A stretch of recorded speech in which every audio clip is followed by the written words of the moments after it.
Hello, people of YouTube. This is Gray's Guitars. I am Steve Gray. Thank you for watching. I hope you enjoyed your Christmas, your holiday, whatever you celebrate.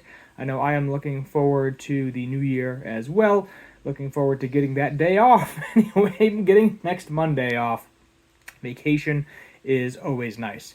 So the first collaboration between Slash and amp brand in years, Slash flagship Magnatone signature amp has arrived. And it looks very, very similar to his Marshall. They went out of their way to change the color for him. I think it's got a green hue to it. It looks nice. I bet you it sounds fantastic. And we'll get to the price in a little bit. Here. So the Guns N' Roses hero recently announced he'd be adding Magnatone amps to his backline, and the British-voiced SL100 looks as though it'll be right at home along his trusted Marshalls. Magnatone and Slash have finally christened their new-founded, much-discussed business partnership by debating the Guns N' Roses electric guitar titan's newest signature amp, the SL100, which is basically a 100-watt version of their original 80-watt amp. Last month at the Guitar World was abuzz with discussion surrounding the Gibson Les Paul Loyalist decision to develop a signature amp with boutique amp manufacturer Magnatone, because everybody thought he was getting rid of Marshall and going to them, but no, he is big enough where he can do both. Though the news sent the rumor mill into overdrive, with many speculating Slash has swapped one amp brand for another, it was later clarified that such a move would not affect his historic relationship with Marshall, and the Guns N' Roses hero will continue to play trusty Marshall stacks in light of his new Magnatone collaboration.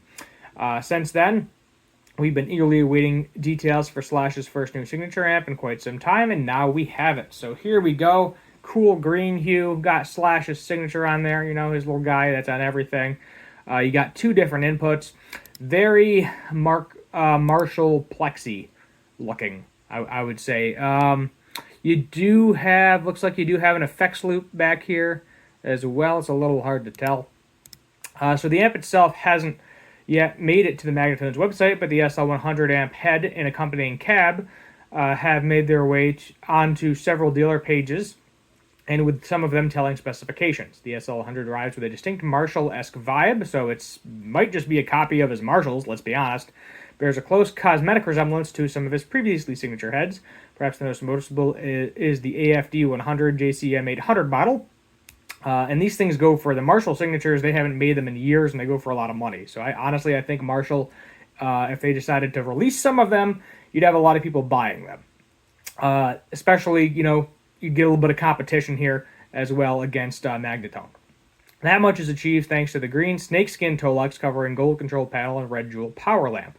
As for performance, the SL100 is a single-channel 100-watt head based on the Super 59 M80, which in turn is voiced to the classic British amp sounds, come loaded with 4 EL34 power tubes and a quartet, so 4 12 AX7 preamp tubes. Yeah, AX7s are like in every single guitar amp ever, if it's a preamp tube.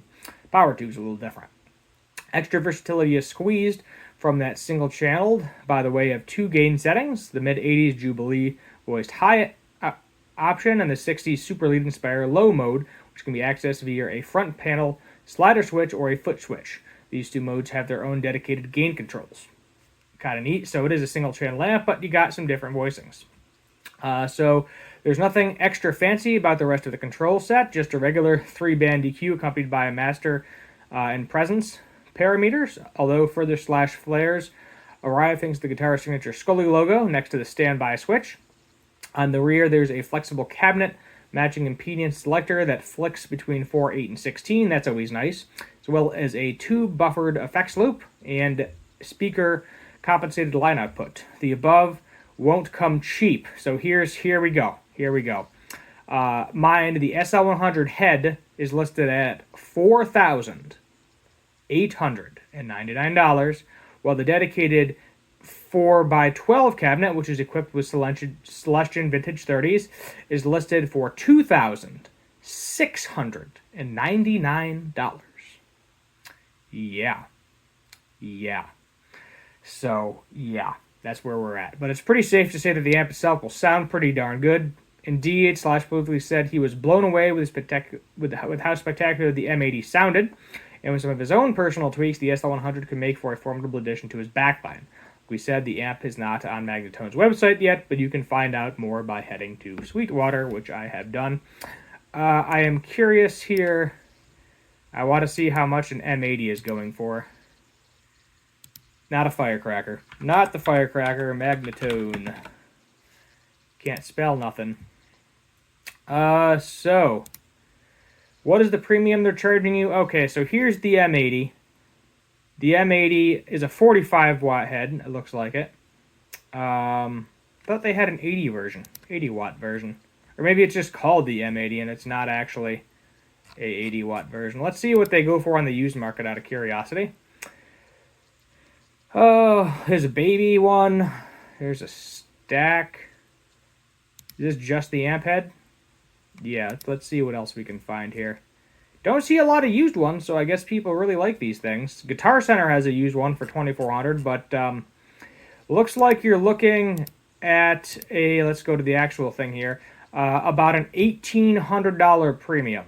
What does that $1,800 get you? Obviously, you get Slash's Scully logo. It is now a 100 watt amp versus the previous, which I think it looks like is 45 watt amp. Obviously, you get the cool, everything looks really cool, but would I buy this if I had the money? So, I mean, if I had money burning a hole in my pocket, sure, why not? This looks like a really cool amp pad aesthetically.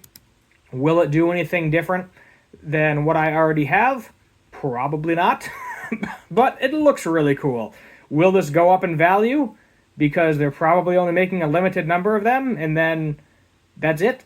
Too bad, your SOL. If you want to buy the combo, here's the matching toe. The toe legs looks really solid on this. You know, you got the metal corner. Actually, you don't have any metal on the corners, which is kind of concerning. That's kind of scary. I like metal on the corners. It looks sleeker, I'll give them that, but metal on corners, please. Snake skin looks really cool. Magnatone logo, recessed metal handles. Yeah, good stuff there. But yeah, so if you want the combo pack here, you can get it for the low price of $7,599. Now, if you buy this head and you have a Mesa with vintage 30s or a Marshall with vintage 30s, really any cabinet with vintage 30s, maybe, just maybe don't buy the cabinet too unless you really want the matching pair. Because let's be honest, give it a few years, somebody out there will be willing to pay 10 grand for this combination. I can definitely see it now. Is the price exorbitant and unnecessary? Yes, yes it is. But if you got the money, it is really cool to have. It is a cool thing. I think this is the single most expensive Slash item, minus his Gibson Brazilian, I think it's called the Brazilian Dream guitar, where it has real Brazilian rosewood on the fretboard. The single most expensive amp, I would say. Now, I don't know. Let's see. We can see out of curiosity. Slash Marshall amp. Oop, if I can spell. We'll see what those are going for, give or take. So actually, compared to the used market for some of the Marshalls, it's not completely terrible. You got people asking $3,000. You got people asking $4,000. The smaller amps are going for $800. So in retrospect, compared to what's on the used market, price-wise, it's there. You know, it is right there. I am not going to buy this thing. I can tell you that right now, because this is a very, very small market of people that are, I would say that the market for people that are now buying tube amps is drastically smaller, especially gigging musicians, because everything you can do through a modular, as long as there's a PA system, there is really not too much of a reason to bring an amp head and a cab to a gig anymore. You got a PA system, you hook it up to the modular, you get whatever you want through it, you are good to go. And a lot of gigging musicians do that now. Some don't. Some of the old school guys are still rocking the tube heads. And I don't own a modular currently.